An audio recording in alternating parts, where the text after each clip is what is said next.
The Scarecrow of Oz. Chapter 14. The Frozen Heart. In the hut of Pon, the gardener's boy, Button-Bright was the first to waken in the morning. Leaving his companions still asleep, he went out into the fresh morning air and saw some blackberries growing on bushes in a field not far away. Going to the bushes, he found the berries ripe and sweet, so he began eating them. More bushes were scattered over the fields, so the boy wandered on, from bush to bush, without paying any heed to where he was wandering. Then a butterfly fluttered by. He gave chase to it and followed it a long way. When finally he paused to look around him, Button-Bright could see no sign of Pon's house, nor had he the slightest idea in which direction it lay. "Well, I'm lost again," he remarked to himself. "But never mind. I've been lost lots of times. Someone is sure to find me." Trot was a little worried about Button-Bright when she awoke and found him gone. Knowing how careless he was, she believed that he had strayed away, but felt that he would come back in time, because he had a habit of not staying lost. Pon got the little girl some food for her breakfast, and then together they went out of the hut and stood in the sunshine. Pon's house was some distance off the road, but they could see it from where they stood, and both gave a start of surprise when they discovered two soldiers walking along the roadway and escorting Princess Gloria between them. The poor girl had her hands bound together to prevent her from struggling, and the soldiers rudely dragged her forward when her steps seemed to lag. Behind this group came King Cruel, wearing his jeweled crown and swinging in his hand a slender golden staff with a ball of clustered gems at one end. "Where are they going?" asked Trot. "To the house of the wicked witch, I fear," Pon replied. "Come, let us follow them, for I am sure they intend to harm my dear Gloria." "Won't they see us?" she asked timidly. "We won't let them. I know a short cut through the trees to Blinky's house," said he. So they hurried away through the trees and reached the house of the witch ahead of the king and his soldiers. Hiding themselves in the shrubbery, they watched the approach of poor Gloria and her escort, all of whom passed so near to them that Pon could have put out a hand and touched his sweetheart, had he dared to. Blinky's house had 8 sides, with a door and a window in each side. Smoke was coming out of the chimney, and as the guards brought Gloria to one of the doors, it was opened by the old witch in person. She chuckled with evil glee and rubbed her skinny hands together to show the delight with which she greeted her victim. For Blinky was pleased to be able to perform her wicked rites on one so fair and sweet as the princess. Gloria struggled to resist when they bade her enter the house, so the soldiers forced her through the doorway, and even the king gave her a shove as he followed close behind. Pon was so incensed at the cruelty shown Gloria that he forgot all caution and rushed forward to enter the house also. But one of the soldiers prevented him, pushing the gardener's boy away with violence and slamming the door in his face. "Never mind," said Trot soothingly, as Pon rose from where he had fallen. "You couldn't do much to help the poor princess if you were inside. How unfortunate it is that you are in love with her." "True," he answered sadly. "It is indeed my misfortune. If I did not love her, it would be none of my business what the king did to his niece Gloria. But the unlucky circumstance of my loving her makes it my duty to defend her." "I don't see how you can, duty or no duty," observed Trot. "No, I am powerless, for they are stronger than I. But we might peek in through the window and see what they are doing." Trot was somewhat curious, too, so they crept up to one of the windows and looked in, and it so happened that those inside the witch's house were so busy they did not notice that Pon and Trot were watching them. Gloria had been tied to a stout post in the center of the room, and the king was giving the wicked witch a quantity of money and jewels, which Googly-Goo had provided in payment. When this had been done, the king said to her, "Are you perfectly sure you can freeze this maiden's heart, so that she will no longer love that low gardener's boy?" "Sure as witchcraft, your majesty," the creature replied. "Then get to work," said the king. "There may be some unpleasant features about the ceremony that would annoy me, so I'll bid you good day and leave you to carry out your contract. One word, however. If you fail, I shall burn you at the stake." Then he beckoned to his soldiers to follow him, and throwing wide the door of the house walked out. This action was so sudden that King Cruel almost caught Trot and Pon eavesdropping, but they managed to run around the house before he saw them. Away he marched up the road, followed by his men, heartlessly leaving Gloria to the mercies of old Blinky. When they again crept up to the window, Trot and Pon saw Blinky gloating over her victim. Although nearly fainting from fear, the proud princess gazed with haughty defiance into the face of the wicked creature. But she was bound so tightly to the post that she could do no more to express her loathing. Pretty soon Blinky went to a kettle that was swinging by a chain over the fire and tossed into it several magical compounds. The kettle gave 3 flashes, and at every flash another which appeared in the room. These hags were very ugly, but when one-eyed Blinky whispered her orders to them, they grinned with joy as they began dancing around Gloria. First one and then another cast something into the kettle, when to the astonishment of the watchers at the window all 3 of the old women were instantly transformed into maidens of exquisite beauty, dressed in the daintiest costumes imaginable. Only their eyes could not be disguised, and an evil glare still shone in their depths. But if the eyes were cast down or hidden, one could not help but admire these beautiful creatures, even with the knowledge that they were mere illusions of witchcraft. Trot certainly admired them, for she had never seen anything so dainty and bewitching, but her attention was quickly drawn to their deeds instead of their persons, and then horror replaced admiration.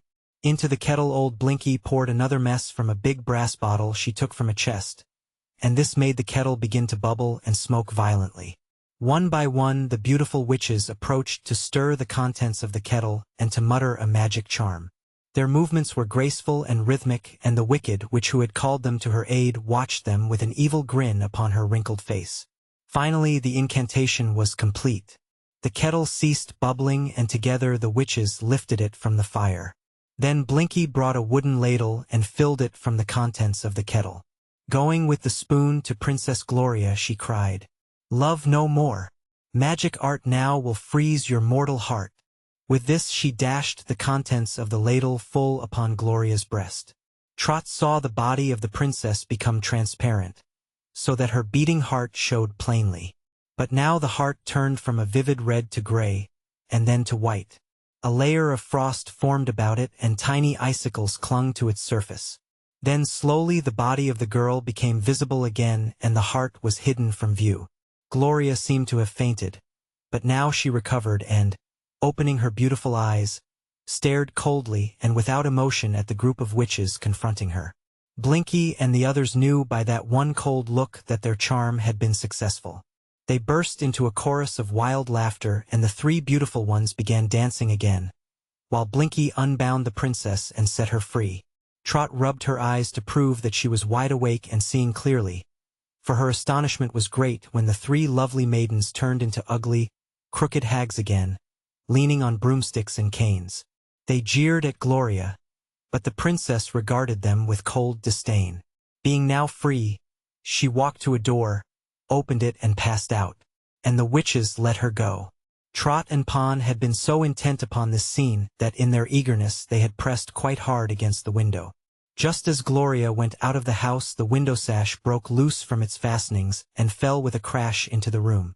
The witches uttered a chorus of screams, and then, seeing that their magical incantation had been observed, they rushed for the open window with uplifted broomsticks and canes. But Pon was off like the wind, and Trot followed at his heels. Fear lent them strength to run, to leap across ditches, to speed up the hills, and to vault the low fences as a deer would.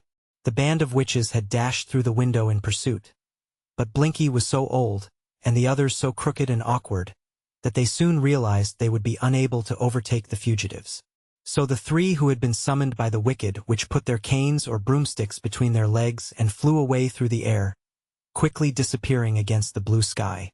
Blinky, however, was so enraged at Pon and Trot that she hobbled on in the direction they had taken, fully determined to catch them, in time, and to punish them terribly for spying upon her witchcraft. When Pon and Trot had run so far that they were confident they had made good their escape, they sat down near the edge of a forest to get their breath again, for both were panting hard from their exertions. Trot was the first to recover speech, and she said to her companion, "My, wasn't it terribly? The most terrible thing I ever saw." Pon agreed. "And they froze Gloria's heart, so now she can't love you any more." "Well, they froze her heart, to be sure," admitted Pon. "But I'm in hopes I can melt it with my love." "Where do you suppose Gloria is?" asked the girl after a pause. "She left the witch's house just before we did. Perhaps she has gone back to the king's castle," he said. "I'm pretty sure she started off in a different direction," declared Trot. "I looked over my shoulder as I ran to see how close the witches were, and I'm sure I saw Gloria walking slowly away toward the north." "Then let us circle around that way," proposed Pon, "and perhaps we shall meet her." Trot agreed to this, and they left the grove and began to circle around toward the north, thus drawing nearer and nearer to old Blinky's house again. The wicked witch did not suspect this change of direction, so when she came to the grove she passed through it and continued on. Pon and Trot had reached a place less than half a mile from the witch's house when they saw Gloria walking toward them. The princess moved with great dignity and with no show of haste whatever, holding her head high and looking neither to right nor left. Pon rushed forward, holding out his arms as if to embrace her and calling her sweet names. But Gloria gazed upon him coldly and repelled him with a haughty gesture. At this the poor gardener's boy sank upon his knees and hid his face in his arms, weeping bitter tears. But the princess was not at all moved by his distress. Passing him by, she drew her skirts aside, as if unwilling they should touch him, and then she walked up the path away and hesitated, as if uncertain where to go next. Trot was grieved by Pon's sobs and indignant because Gloria treated him so badly, but she remembered why. "I guess your heart is frozen, all right," she said to the princess. Gloria nodded gravely, in reply, and then turned her back upon the little girl. "Can't you like even me?" asked Trot half-pleadingly. "No," said Gloria. "Your voice sounds like a refrigerator," sighed the little girl. "I'm awful sorry for you, 'cause you were sweet and nice to me before this happened. You can't help it, of course. But it's a dreadful thing just the same." "My heart is frozen to all mortal loves," announced Gloria, calmly. "I do not love even myself." "That's too bad," said Trot. "For if you can't love anybody, you can't expect anybody to love you." "I do," cried Pon. "I shall always love her." "Well, you're just a gardener's boy," replied Trot. "And I didn't think you mounted to much from the first. I can love the old Princess Gloria, with a warm heart and nice manners, but this one gives me the shivers. It's her icy heart, that's all," said Pon. "That's enough," insisted Trot. "Seeing her heart isn't big enough to skate on, I can't see that she's of any use to anyone. For my part, I'm going to try to find Button-Bright and Captain Bill." "I will go with you," decided Pon. "It is evident that Gloria no longer loves me and that her heart is frozen too stiff for me to melt it with my own love. Therefore I may as well help you to find your friends." As Trot started off, Pon cast one more imploring look at the princess, who returned it with a chilly stare. So he followed after the little girl. As for the princess, she hesitated a moment and then turned in the same direction the others had taken, but going far more slowly. Soon she heard footsteps pattering behind her, and up came Googly-Goo, a little out of breath with running. "Stop, Gloria!" he cried. "I have come to take you back to my mansion, where we are to be married." She looked at him wonderingly a moment, then tossed her head disdainfully and walked on. But Googly-Goo kept beside her. "What does this mean?" he demanded. "Haven't you discovered that you no longer love that gardener's boy, who stood in my way?" "Yes, I have discovered it," she replied. "My heart is frozen to all mortal loves. I cannot love you or Pon, or the cruel king my uncle, or even myself. Go your way, Googly-Goo, for I will wed no one at all."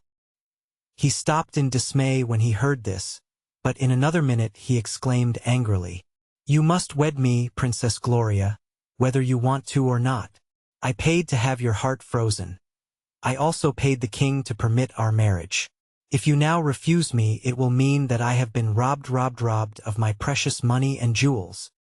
He almost wept with despair, but she laughed a cold, bitter laugh and passed on. Googly-Goo caught at her arm, as if to restrain her, but she whirled and dealt him a blow that sent him reeling into a ditch beside the path. Here he lay for a long time, half covered by muddy water, dazed with surprise.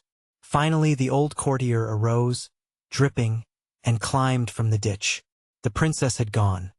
So, muttering threats of vengeance upon her, upon the king and upon Blinky, old Googly Goo hobbled back to his mansion to have the mud removed from his costly velvet clothes.